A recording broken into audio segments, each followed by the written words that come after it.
Conselho do FGTS vai definir hoje a distribuição de lucro para quem trabalha com carteira assinada. O montante deve passar dos 14 bilhões de reais. Ou seja, o Conselho vai definir logo mais o percentual de lucro. Vai receber esse dinheiro extra quem tinha saldo disponível no FGTS até 31 de dezembro do ano passado.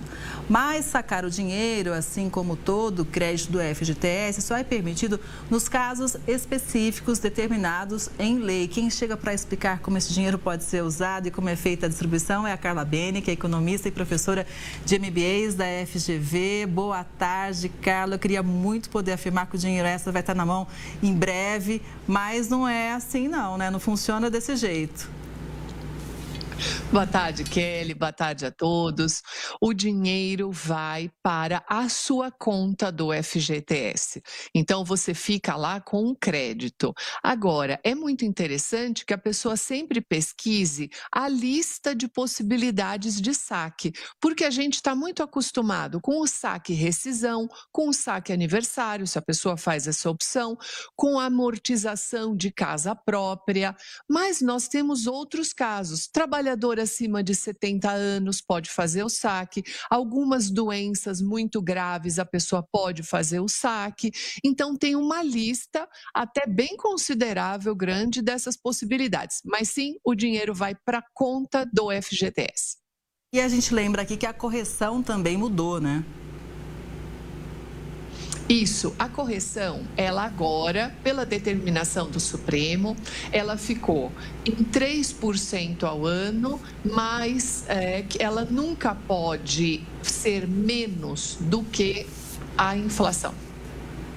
Então, quando a gente pensa na correção, se der menos do que a inflação, você tem que trabalhar com um complemento. Então, o fundo, ele foi sugerido pelo próprio Supremo que esse ano ele faça a distribuição total. Por quê? O fundo escolhe o percentual que ele vai distribuir de lucratividade. Se vai ser 96%, 98%, 99% dessa lucratividade. Então, o Supremo sugeriu, Kelly, que esse ano ele faça em 100%, ou a totalidade lá do que ele puder, para ele poder fazer um período de transição, porque a partir de 2025, a lucratividade do FGTS nunca pode dar menos do que a inflação. Pois é, e é esse lucro que o governo hoje vai definir como que vai ser distribuído, é isso? Isso, é exatamente essa reunião. Quanto que deu e quantos % desse total que ele vai distribuir. Agora, Carla, tem um outro assunto chegando que é o seguinte, né? A equipe econômica do governo anunciou que realmente vai ter um contingenciamento de verbas no orçamento deste ano. Vale lembrar que isso é diferente de corte, né?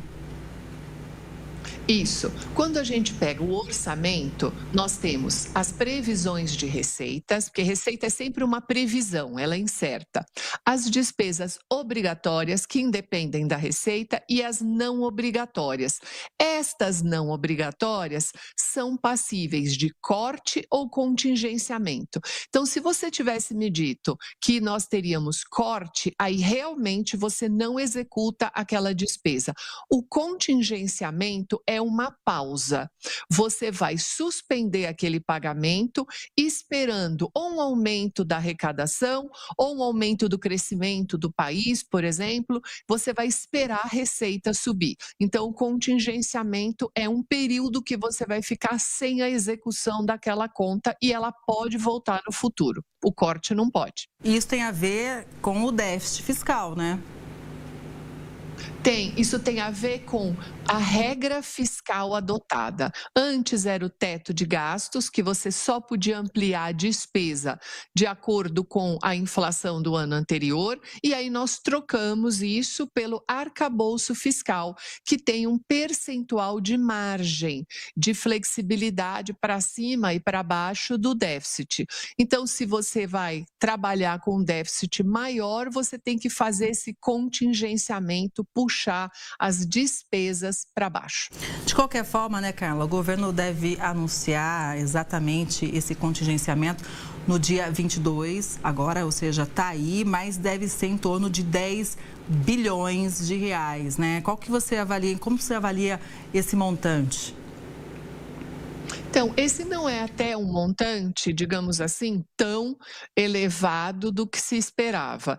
Agora, resta saber em quais pastas, né? Ou seja, em quais ministérios que vai ser adequado esse contingenciamento, porque agora é a hora de saber exatamente quem que vai ficar com menos dinheiro. Carla, vamos seguir sempre de olho, atentos. A economia está na vida de todo mundo e é legal que você traduz para a gente entender os passos, não é verdade? Então, claro que dia 22 a gente volta a falar também sobre esse assunto. Um abraço para você, boa tarde e até a próxima. Boa tarde, até a próxima. Um abraço a todos.